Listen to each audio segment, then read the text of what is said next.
Sveikinu atvykus į kartas Initiative.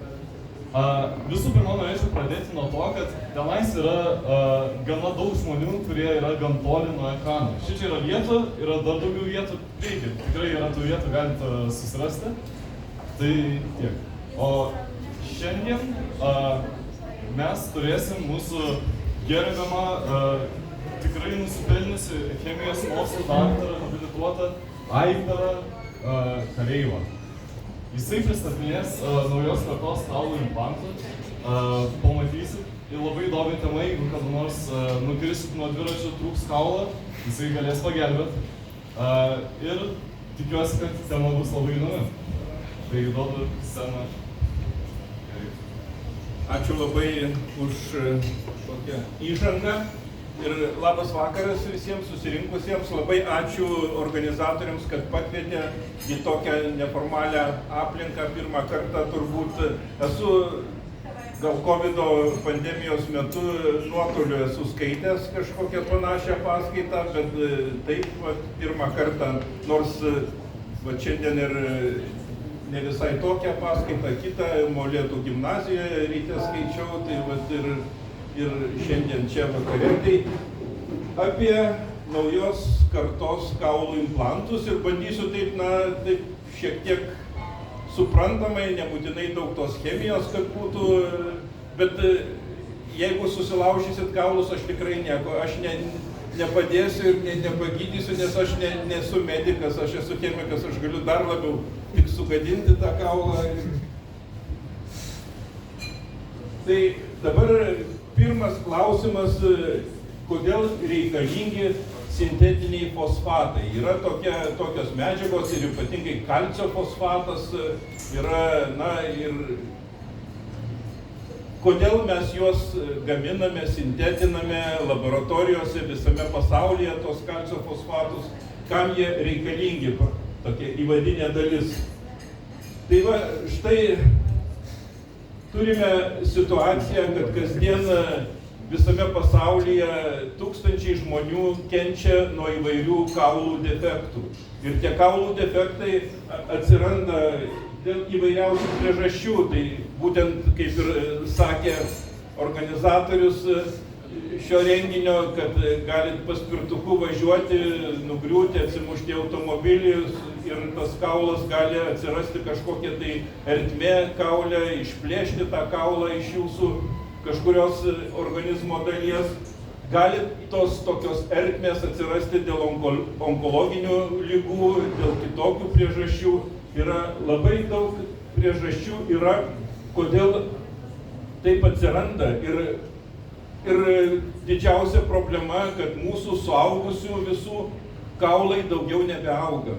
Jie nebeauga ir atsiranda tokia ertmė mūsų kaulė kažkokiame ir viskas, ir ta ertmė ir paliks visą gyvenimą. Jeigu mes nieko nedarysim, pats kaulas jau nebeauga. Nors ir ten visokių papildų yra ir galit vaistinėse surasti ten visokių, kad kalcio, ten ir kalcio visokio, galit kreidą valgyti, ką norit.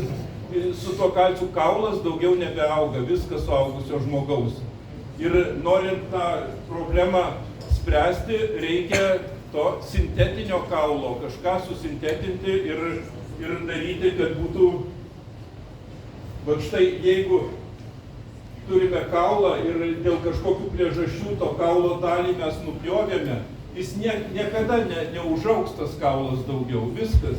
Reikia įdėti kažkokį į tą, tarp šitų dviejų kaulo dalių, įdėti sintetinį kaulą, kažkokius štai miltelius, tie vadinami kalcio fosfatai.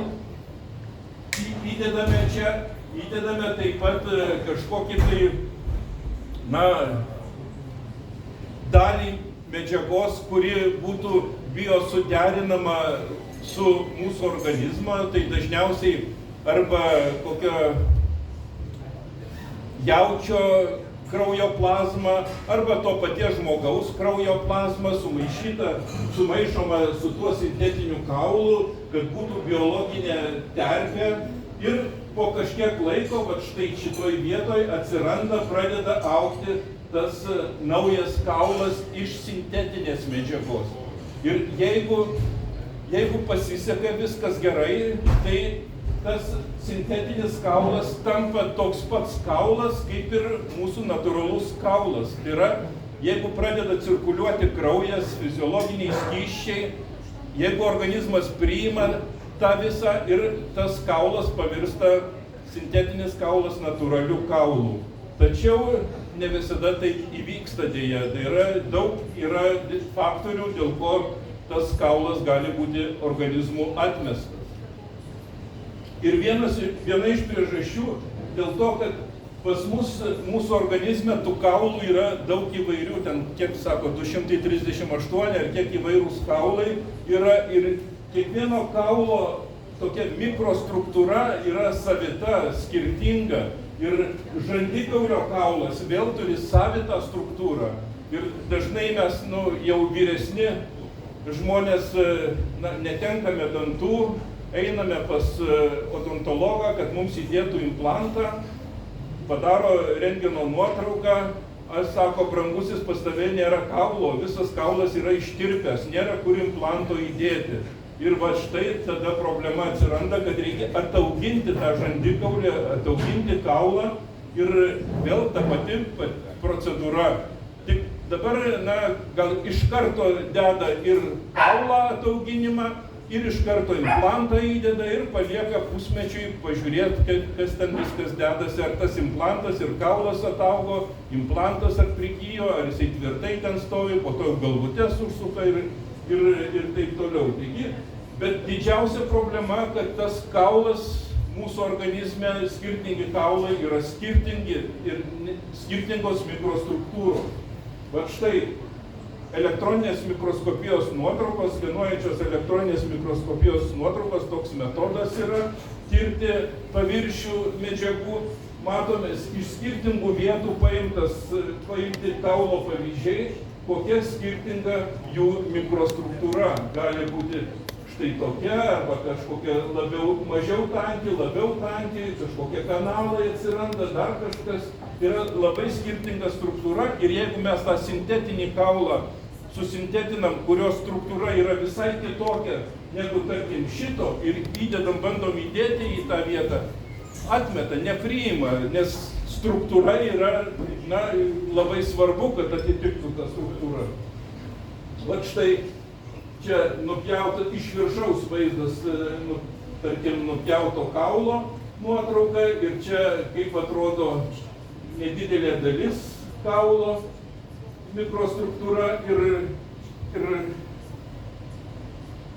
dar viena problema, kad jauno žmogaus kaulas ir vyresnio tokio kaip aš kaulo struktūra vėlgi skiriasi. Kiekvieno iš jūsų jauno žmogaus studento kaulas yra, jo struktūra yra maždaug tokia, yra tankus, stiprus kaulas, o mano jau toks mažiau tankus yra osteoporozinis kaulas vadinasi, tai yra jau jis daug trapesnis ir jeigu mes eisime kartu su studentu kokiu, tai po šitos kavinės, kur nors apsikabinę, užsikabinsim, griūsim, tai didelė tikimybė, kad mano kaulas, mano koja sulūš, o studentas atsikels ir eis toliau, nes jo stiprus, tankus kaulas, va štai čia yra sveikas kaulas, o čia osteoporozinis kaulas nuotraukos. Tai vėlgi ir dar yra, pasirodo, ta kaulo struktūra priklauso ir nuo rasės, ir nuo lyties, ir nuo amžiaus, nuo daug įvairiausių faktorių, ar azijiečio žmogaus, ar afrikiečio, ar europiečio kaulų struktūros yra pakankamai skirtingos. Na ir čia yra metodai, kaip nustatyti tą kaulo tankį, ar jau iš tikrųjų reikia keisti kaulą ar nereikia, ar jau tavo kaulas osteoporozinis, tai yra kaulų densitometrija, yra toks metodas nustatinėti kaulų tankius. Ir va štai, kaip minėjau, jeigu nėra ištirpęs visas žandikaulio kaulas, to implanto nėra kur įstatyti, turim atauginti šitą kaulą. Ir dabar paskutinės technologijos dar sako, kad dažniausiai implantai anksčiau buvo nerūdijančio plieno, kuris surūdydavo dažnai organizme. Dabar beveik visi implantai, dantų implantai ir ne tik dantų implantai yra iš titano. Dažniausiai tai yra brangesni, bet pats titanas unikalus elementas tarp visų tų, kurie yra periodinėje elementų sistemoje, jo ir mechaninės savybės labai tinka būti implantų. Ir jis pasižymė kažkokiu tai, antibakterinėmis savybėmis. Jo paviršius ar titano dioksidų pasidengia, ar dar kažkas aplinkoje. Ir kažkodėl, neaišku kodėl, bet jisai pasižymė antibakterinėmis savybėmis, todėl jisai titanas yra, nepamainomas metalas kaulų implantologijoje, ar ortopedijoje, ar odontologijoje. Ir dabar dar naujos technologijos tokios yra, kadangi tas, vis tiek metalas liečiasi su kaulu, su žmogaus kaulu. Ir, metalas ir kaulas, cheminė sudėtis skirtinga. Tai norint, irgi yra dabar technologijos, kad tą implantą, titano implantą, padengia kalcio fosfatu ir tada jau įveda į žmogaus organizmą, nes kalcio fosfatas, aš toliau parodysiu kitoje skaidrėje, tai yra mūsų kaulai yra sudaryti iš kalcio fosfatų. Tai yra visi neorganinė dalis, 70% kaulų dalies yra iš kalcio fosfatų. Ir tada, kai implantą padengia kalcio fosfatu, tai jau implanto kalcio fosfatas liečiasi su kaulo kalcio fosfatu. Tai yra biosuderinamumas labai daug artimesnis ir atmetimo tikimybė yra daug mažesnė. Tai va, apie 70% neorganinės dalies kaulo yra štai toks kalcio fosfatas. Mes vadiname kalcio hidroksepatitas, ir žymime taip pat tokie sutrumpintai kalcio fosfatų. Ir be to kalcio fosfato yra ir kitokių kalcio fosfatų mūsų kaulo sudėtyje. Vat už tai ir labai svarbu susintetinti labai teisingai gerą, kokybišką kalcio fosfatą, nes jisai tas pats kalcio fosfatas, koks yra mūsų kauluose. Tai ir tik tai toks sintetinis kalcio fosfatas pasirodo pasižymi puikiu biosuderinamumu su tam tikromis išimtimis ir mūsų organizmas jį gali priimti ir atauginti iš to kalcio fosfato naują kaulą. Tai ir čia yra kaulinio audinio, iš tikrųjų tas kaulas yra sudėtinga, aš čia net nežinau, čia medikai turbūt žino apie šitą kaulo sudėtį, be šitų, čia yra ir visokie ir kaulų čiulpai, tuose kauluose auga ir visokie osteocitai, osteoblastai, ten visa jau biochemija, prasideda medicina, be neorganinės dalies daug dar yra ir organinės dalies tam mūsų kaule. Ir mums svarbu, kad tas susintetintas kalcio fosfatas pasižymėtų viena iš tokių pagrindinių savybių biologinių suderinamumu, yra sugebėtų atlikti tokią pačią funkciją, kaip ir tas tikrasis kaulas.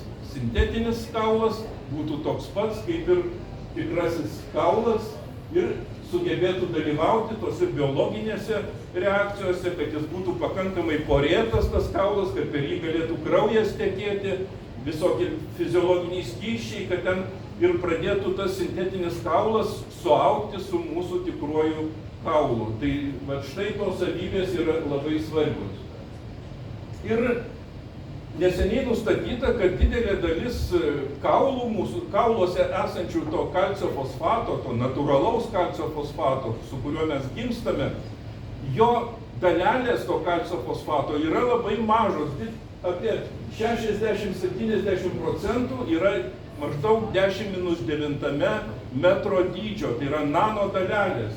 Ir štai tada jau mokslininkai pradėjo sintetinti tas kalcio fosfatus labai mažus nano daleles ir įvairios formos, štai sferinės nano dalelės, priklausomai nuo temperatūros, jos gali būti didesnės, mažesnės.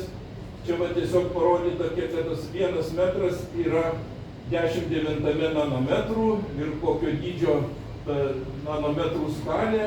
maždaug 1 nanometras tai antikūnis dydis mūsų, čia daugiau nanometrų yra virusas, bakterija, vėžinė ląstelė. Ir štai kokių tik tai neprisintetino mokslininkai pasaulyje, čia tik tai nedidelė dalis to, ką aš galiu parodyti, tai ir pluoštiniai nanokristalai, mikroporiai nanokristalai, adatėlių pavidalo tie sintetiniai kalcio fosfatai, nanostripai, kaip rošės saldainiukas kažkoks tai labai panašus, tai yra įvairios nanosnaigės ir tyria, kaip žmogaus organizmas priima šitas skirtingos struktūros kalcio fosfatus. Ne žmogaus organizmas iš pradžių. Pirmiausia, niekas neleidžia su žmogumi eksperimentuoti, pirmiausia, su gyvūnais reikia. Tai vat prisintetinta visokiausių fosfatų ir tada gręžia gyvūno kaulę skylutę ir deda tą kalcio fosfatą į tą skylę, užsiuva chirurginę operaciją ir stebi, kas darosi po mėnesio, po 2, po 3, po 4 mėnesių. Ir čia yra mikrokompiuterinės tomografijos nuotraukos, kurios kiekvieną kartą stebi, kas su tais fosfatais darosi. Ar jie išlieka kaip buvę, niekas nesikeičia, ar jie jau pradeda virsti į tikrąjį kaulą.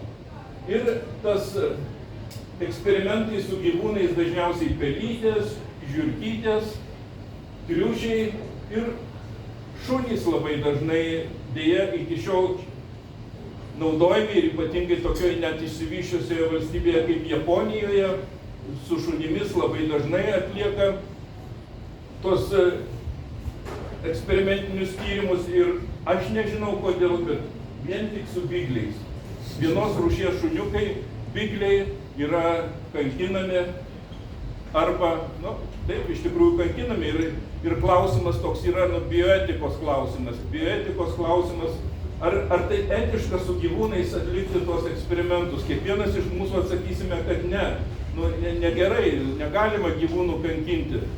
Bet tada aš irgi tą patį sakau, bet kita mano pusė, aš norėčiau irgi paklausti jūsų, prieš kokią 40 metų, prieš 50 metų mūsų korifėjai, pasaulinio lygio mokslininkai, kardiochirurgai, Marcinkevičius ir Vydis, jie atliko kokius 100 000 operacijų Vilniaus mėsos kombinate su kiaulėmis.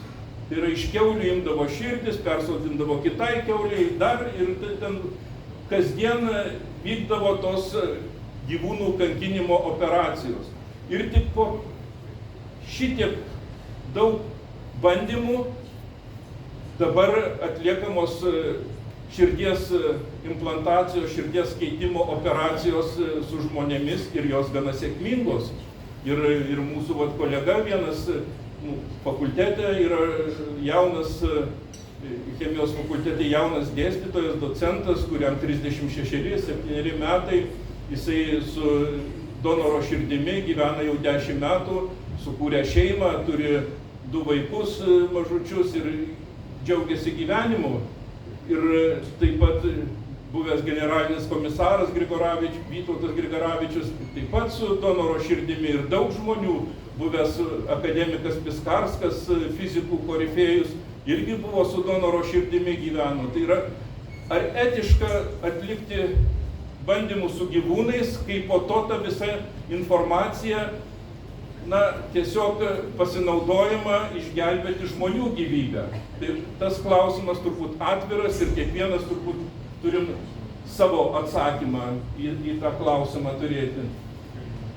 Tai štai čia yra kelios nuotraukos, kur Japonijoje su mūsų fakultete susintetintais pavyzdžiais buvo į žiurkytės, į blauzdikaulį, šlaunikaulį, įsiūti mūsų laboratorijoje susintetinti fosfatai ir čia mikrokompiuterinės tomografijos nuotraukos ir čia kaip atrodo tie, tiesiog norisi pasidžiaugti, kad iki šiol bendradarbiaujame su Japonijos mokslininkais. Ir štai yra tos mikrokompiuterinės tomografijos nuotraukos ir čia yra blogi pavyzdžiai, kai vat matome po mėnesio, po 2, po 3, po 4, niekas nepasikeitė, kaip implantavo tą sintetinį kalcio hidroksapatitą, jis toks ir yra. Vadinasi, kaulas nepriima šitos medžiagos, niekas nesikeičia, jis kaip koks akmuo į skrandį įmestas ir jis stovi ten tam kaule. O štai čia jau matome, kad įdėtas tas kalcio hidroksapatitas, sintetinis kaulas, jisai jau pradeda taip sakant, jo mikrostruktūra pradeda panašėti į tikrojo kaulo ir praktiškai išnyksta, nebelieka skirtumo tarp to sintetinio kaulo ir mūsų žmogaus ar ten gyvūno tikrojo kaulo. Tai yra ta pirmas toks mikrokompiuterinė tomografija, pirmas metodas ištirti, ar tikrai tas sintetinis kaulas yra tinkamas. Ir va štai čia ta mikrokompiuterinės tomografijos įranga, čia įdeda tą kaulą, gyvūną su kaulu ir apšvitina rentgeno spinduliais ir gauna tas gražias nuotraukas. Kai kur, čia man atrodo nuotrauka, man atrodo, kai kuriuose Azijos valstybėse leidžia eksperimentuoti ir su žmonėmis. Čia yra, galiu pameluoti, gal Malaizijoje, gal dar kažkur, bet va čia žmogaus sinuso ertmėje, čia atsiradus skylė ir tą sinuso ertmę užpildo kalcio hidroksapatitu, sintetiniu kaulu ir po to stebi, žiūri, ar tas kaulas užauga. Ir po kompiuterinės tomografijos tyrimų, mikrokompiuterinės tomografijos atliekamas histologiniai tyrimai ir čia vat raudonos vietos, kur parodo, kaip auga kaulas, ten osteoblastai ir visokie kitokie, kuriuos apie biologiją aš nelabai gerai išmanau. Tai, ta histologiniai tyrimai dažniausiai paima iš sergančių žmonių kažkokie biopsijos mėginius ir tai yra, pavyzdžiui, nustatyti vėžinį susirgymą, ar tai iš skrandžio, ar tai iš žarnyno paima ir nustato ten, tai yra histologiniai tyrimai tokie. Tai ir su tais visais kauliniais audiniais atlieka histologinius tyrimus. Ir dažnai po to mokslininkų yra užsakymai, kad susintetinti tam tikros formos, ar ten cilindro formos, ar kubo, kvadrato, ar miltelių, tai yra moksliniams tyrimams prisintetinti tų hidroksapatitų visų. Ir Azijoje yra dažnai problema, kad žmonių dantys ruduoja. Nežinau dėl kokių priežasčių, bet žmonių dantys ruduoja ir tada juos irgi įdeda į maišelius tokius su kalcio fosfatais dirbtiniais ir tas procesas vadinasi remineralizacija ir tas po kažkiek laiko, matome, tas rudumas praeina ir estetiškai vėl žmogaus šypsena yra nuostabi, graži ir nelieka rudų dantų. Tai irgi šioks toks panaudojimas. Ir čia tiesiog metodai, kaip gauti dangas ant visų šitų implantų ir kelio, klubo sąnario implantai dengiami dabar šiuolaikinėje išsivysčiusiose valstybėse, ne tik jie jau negaminami, kaip minėjau, iš nerūdinčio plieno, iš titano ir jie padengiami kalcio fosfatais, kad būtų geresnis biosuderinamumas ir tam biologinio suderinimumo gerinimui visokios dabar ir dirbtinis intelektas, aišku, naudojamas ir tas dirbtinis intelektas sujungiamas su 3D spausdintuvais įvairiais ir va šitie 3D spausdintuvai gali kokios nori jau tą implantą, kokios nori struktūros, kokio nori dydžio, kokio nori porėtumo pagaminti, va štai įvairiausių pagamina formų. Tai yra galimybės šiais laikais su dirbtiniu intelektu ir su 3D spausdinimu yra žymiai padidėjusios. Ir dar, va štai kaip atrodo tas danties implantas, kuris padengtas kalcio fosfatu. Jisai, kaip matome, tokios kaip varžtas kažkoks ir varžto to grioveliuose yra kalcio fosfato labai plonytės 1 mikrono dangos arba dar net plonesnės. Ir tiesiog dar noriu parodyti vieną eksperimentą, kurį atliko mano buvusi studentė. Jinai kalcio fosfatus sintetino iš maisto produktų. Nuėjo į Maksimą, ten Naugarduko gatvėje, netoli Maksimo yra. Nuėjo, mes davėm pinigų jai ir jinai prisipirko štai įvairių riešutų, moliūkų sėklų, silkės, jogurtų, sūrio įvairaus, lašišos prisipirko. Ir nustatėme, kiek kiekviename šitame maisto produkte yra kalcio ir kiek fosforo yra. Ir va štai nustatėme, kad labai daug silkėse yra kalcio ir fosforo, yra džiugo sūryje labai daug. Na ir pasirinkome kelis produktus, kadangi ten yra ir kalcis, ir fosforas, na tai juos sudeginus tuos maisto produktus galime gauti kalcio fosfatą. Tai yra idėja buvo tokia ne visai kvaila. Sakykime, jeigu panaudoti sugedusius jau maisto produktus, kurių baigėsi galiojimo laikas, ypatingai žuvys ten visokios, žuvų kauluose daug yra tų kalcio ir fosforo. Ir idėja buvo, kad neišmesti kažkur tai, o paimti iš tų sugedusių maisto produktų ir pagaminti kalcio fosfatą, gerą daiktą, kurį galima naudoti implantologijoje. Na ir po to štai rentgeno spindulių difraktogramos, tai yra rentgeno spindulių difrakcinė analizė, tai yra kiekviena medžiaga turi savo tą difraktogramą kaip pasą, kaip mes visi turim savo pasus, savo identifikavimo kažkokius tai dokumentus, taip kiekviena medžiaga turi savo pasą ir kalcio hidroksiapatito pasas va štai čia. Yra pasas, va tokios mailės, yra tokio intensyvumo toje vietoje, kur reikia. Ir mes, kai susintetinome iš džiugo, iš silkių, iš jogurto, visais atvejais gavosi labai neblogas tas kalcio fosfatas. Truputį priemaišų yra, nes silkėse yra ne tik kalcio ir fosforo, yra ir magnio, yra ir kitų metalų, ir kitų elementų. Taip pat ir jogurte, ir sūryje. Na ir viena problema buvo sintetinant šitą, kad norint susintetinti va štai tokį junginį, reikia, kad būtų 10 kalcio ir 6 fosforų. Ir dažniausiai visuose šituose maisto produktuose to kalcio per mažai. Reikia pridėti kažkiek, na, iš pradžių pridėjom kalcio druskos, nitrato ten ar karbonato, o po to nusprendėm pridėti kiaušinio lukštų. Tai kiaušinio lukštus ištyrus pasirodo beveik grynas kalcio karbonatas, kaip kreida. Kur kreida mes rašome ant lentos, tai cheminė sudėtis kiaušinio lukšto beveik identiška. Tai papildomų kalcio šaltinių paėmėm kiaušinių lukštus, Maksimai nusipirko moliūkų sėklų ir prisintetinom puikių kalcio fosfatų ir mergina apgynė ir po to net ir daktaro disertaciją. Ne tik tai čia buvo diplominis darbas, magistro, o po to toliau tęsė šitoje srityje darbus ir yra daktarė.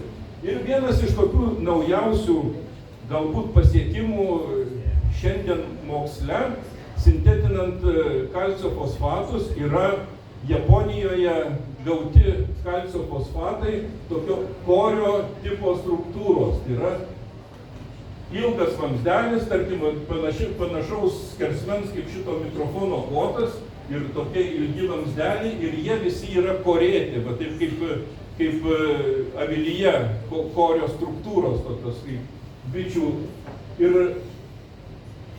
nu, tokia problema, kad tas pats, jeigu tik tai paimtumėm kalcio fosfato strypą, tai jisai labai trapus. Jo mes negalime naudoti grinai kaip metalinių implantų, nes jisai iš karto sutrupa. Jeigu tik truputį mechaninė apkrova kažkokia, jisai pukšt ir lūžta. Ne taip kaip titaną. Titaną gali lenkti, gali jis atsilenkia, jis yra lankstus labai. O keramika kalcio fosfato, jinai labai trapi. O čia, kai korio formos, korio struktūros ta keramika, pasirodo jos mechaninės savybės labai artimos metalo mechaninėms savybėms. Jį galima lankstyti. Ir čia idėja tokia japonų yra padaryti iki galo tą visą, kad, na, lūžta koks nors šlaunikaulis, blauzdikaulis, tai dabar paima su įvairiais metaliniais implantais, surakina, varžtais susuka ir žmogus kokį pusę metų ar kiek su tais vaikšto ar guli su tais varžtais, o po to reikalinga antra operacija. Antra operacija išimti tuos metalus, visus varžtus išimti, irgi labai skausminga operacija būna. O jeigu vietoj to metalo panaudoti štai tokio korio tipo kalcio fosfatus, kurie yra lankstus, ir panaudoti taip susiūti tą blauzdikaulį su tokiais, nereikalinga antra operacija, nes šitie kalcio fosfatai po pusės metų jie tiesiog ištirps fiziologiniuose skysčiuose žmogaus kūno ir jie dings, jų nebebus ir žmogus ir blauzdikaulis suaugęs bus ar šlaunikaulis ir tos nereikalingos antros operacijos. Tai tokią idėją turi japonai, sintetina štai tokio korio tipo porėtus ilgus tokius kalcio fosfato vamzdelius ir jie tikisi, štai matosi įvairiose nuotraukose ir jie į kiškiukus visokius vargšus irgi toliau, bet ir čia tos kiškiukų kauluose ir tikisi, na, tokio jau ten susidomėjusios Japonijoje kelios įmonės labai tokios turtingos ir tikisi kažkokio tai proveržio ortopedijoje, odontologijoje. Ir štai kaip ten parodyta, kaip jie sintetina tuos, bet aišku, jie visko nepasako japonai, ten truputį vis tiek šiek tiek paslapties yra. Ir atlikti histologiniai tyrimai, visur tos raudonos vietos rodo, kad puikiai kaulas auga, puikiai kaulas atauga ir vadinasi, tas jaunos, šitie osteoblastai yra jauno kaulinio audinio ląstelės, tai yra to naujai susiformavusio kaulinio audinio ląstelės.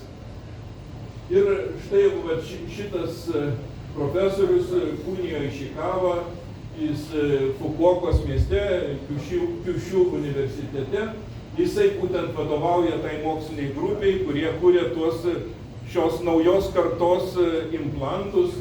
Man teko pas juos svečiuotis ir dabar šita jų buvusi doktorantė MAP, jinai originaliai kilusi iš Sudano, prieš 2 savaitės atvažiavo į mūsų universitetą, yra dabar mūsų universiteto podoktorantūros stažuotoja ir jinai irgi vystys šią dirbtinių kaulų tematiką mūsų fakultete ir tuo pačiu Vilniaus universitete ir Lietuvoje.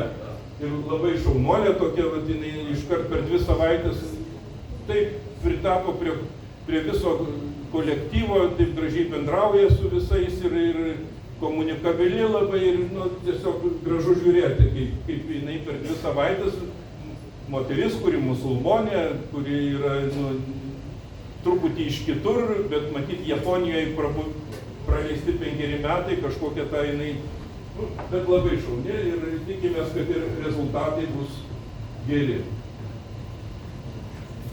Ir pabaigai tiesiog norėčiau, yra tokios piezoelektrinės medžiagos, piezoelektrikai, kur įvairios kietos medžiagos ir tai yra, jeigu mechaniškai suspaudžiame tą medžiagą, jisai generuoja įtampą, tai yra atsiranda įtampa, tai yra suspaudžiame nuo mechaninio poveikio, atsiranda įtampa ir pasirodo ir mūsų kaulai irgi yra piezoelektrinės medžiagos. Ir jeigu mes bijome, kad sulaužyti tą kaulą, bet jeigu mes galėtumėm tą kaulą taip stumdyti mechaniškai, jis generuotų elektros energiją. Ir štai jeigu įdėtumėm tą kaulą į sportinį batelį arba į bato kulną ir mes vaikštome savo, vis mechaniškai veikiame tą kaulą, atsiranda elektra, prijungiam kažkokius laidus prie mūsų telefono, va štai, ir krauna kiek vaikštom, nereikia elektros energijos iš niekur kitur, patys pasigaminame elektros energiją, įkrauna mūsų telefoną ar kompiuterį ar dar kažkas. Tai irgi tokia kaulo įdomi savybė. Tai ačiū labai už dėmesį ir laukiu klausimų iš jūsų pusės.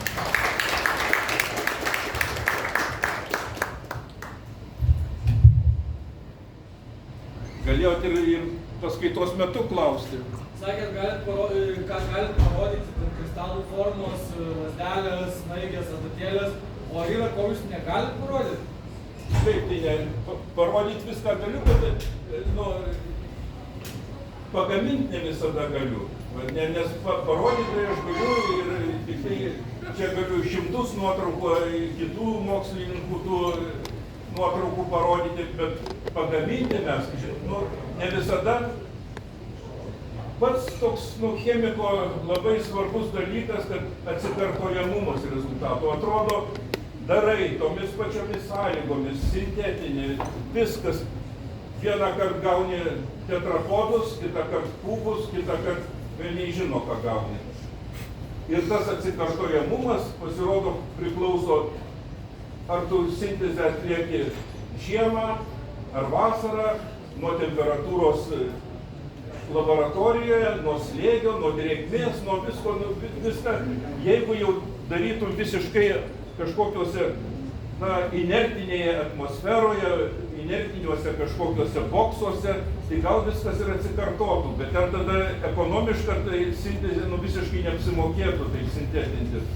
Tada tik tai dėl mokslo kažkokio gali daryti, o jeigu darai taip paprastai laboratorijoje, tai yra ta žalioji chemija, kad nereikėtų nieko naudoti, jokių daug chemikalų, ne visada atsikartoja. Labai atsiprašau. Kiek kilogramų sintetinio kaulo esate susintetinę? Šiaip esame nemažai, kilogramų gal susintetiname nemažai ir mes bendradarbiaujame su australais. Su australais ir jiems siunčiame periodiškai kokią 100 gramų, 50 gramų, 100 gramų ir jie, veterinarijos gydytojai, Australijoje leidžia atlikti tyrimus be bioetikos leidimų su laukiniais gyvūnais, laukiniais paukščiais. Ir ten labai didžiulė problema prie vandenynų Australijoje, kad daug paukščių susilaužo sparnus nuo vėjo, nuo kažko ir tą mūsų hidroksiapatitą, kalcio fosfatą deda į tuos paukščių sparnelius ir pasirodo viskas gerai ir jie pagyja tie sparnai ir iš tikrųjų jiems sintetinami pagrindinė masė, ką jau sintetinome, tai jiems sintetiname. O šiaip tyrimams tai 5 gramus susintetinė, 5 tabletės suspaudi po 1 gramą ir atiduodi žiūrkiam į galvytės ten susidėti, kad dėl statistikos ten, taip, bet iš tikrųjų tai daug prisintetiname.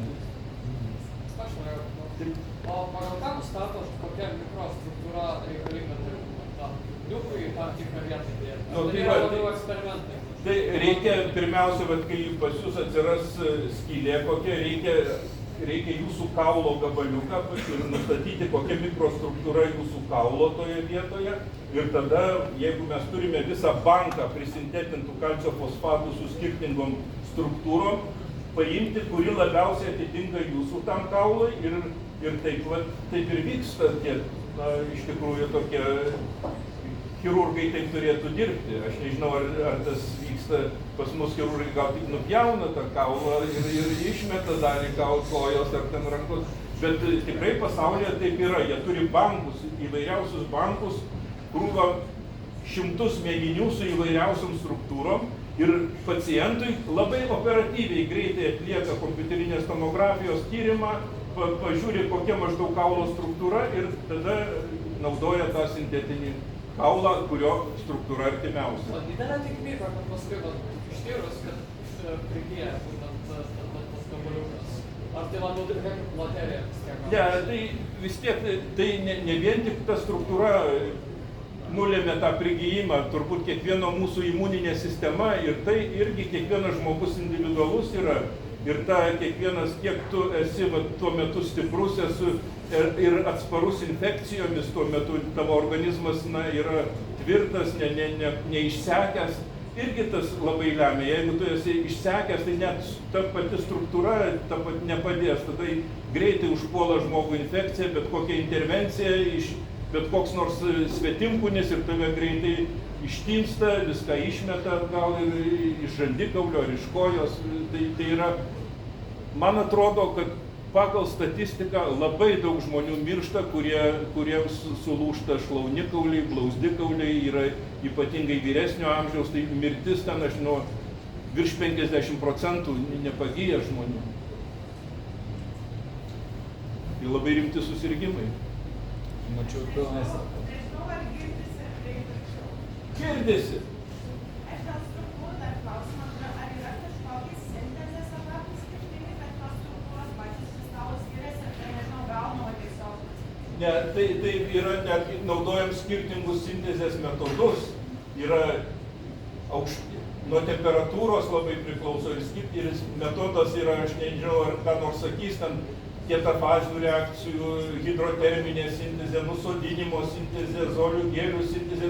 Yra daug įvairiausių sintezės metodų, kuriuos keičiant mes galime gauti nanokristalus, didesnius. Kartais net yra tokių nuomonių, kad tos kalcio fosfatas turėtų būti didesnis, kelių mikrometrų dydžio, tokios kaip kapsulės turėtų būti.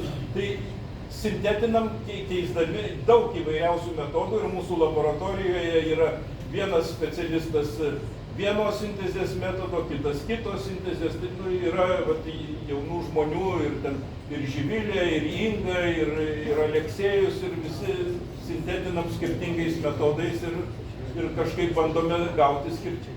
Ir ne viskas neatsikartoja, kai kas ir atsikartoja iš tikrųjų. Ir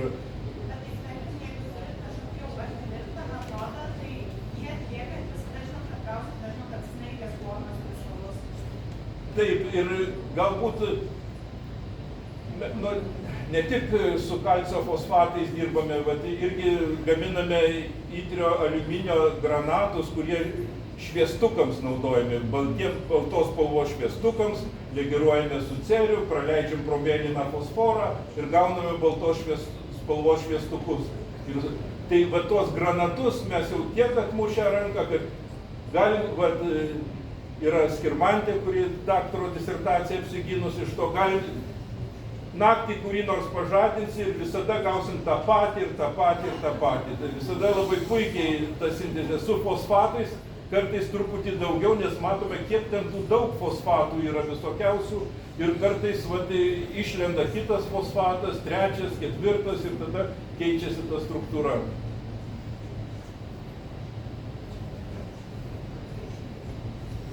O ko šypsaisi, kad aš tiesą pasakiau?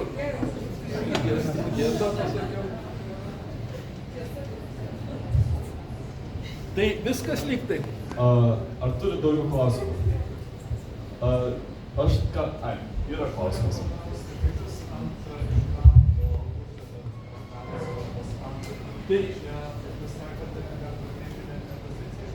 Tai čia buvo parodyta elektrocheminis nusodinimas, bet yra iš tirpalų, sakykime, kur yra kalcio fosfato tirpalas ir pamerkimo metodu.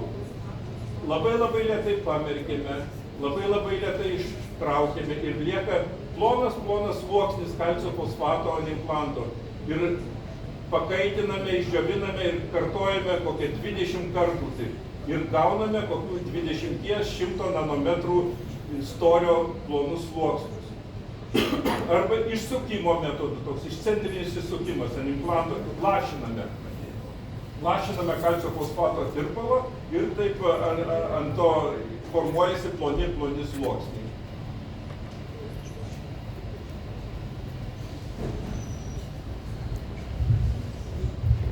Taigi, manau, kad dabar visi sutiksim, kad kaulus reikėtų saugot. Jeigu nesaugotumėm, tai tada bent jau prisijungti kalcio fosfato gerbėjų grupės, ką puikiai sugeba mūsų kareiva. Aš norėčiau padėkoti ir kad jūs padėkotumėt kareiviai. Ačiū. Išties įdomi paskaita. Jeigu norit daugiau paskaitų, mes turėsim lapkričio 20 paskaitą apie fizikos Nobelio premiją, bus labai įdomi Olga, kuri pristatys. Ir dar norėčiau, kad nepabėgtume. Yra QR kodai, visur sudėlioti, jūs galite nuskenuoti ir užpildyti, kaip jums patiko ši paskaita, erdvė, taip toliau, pamatysite. Už patį įdomiausią klausimą aš jums norėčiau padovanoti savo knygą. Ir turbūt, sakyčiau, iki susitikimo kitose kartuose. Ačiū jums. Labai lengvai skaitoma ir moksleivis, ir nechemikas gali skaityti. Aš to mokyklą ten. Ačiū labai. Ačiū. Ačiū labai.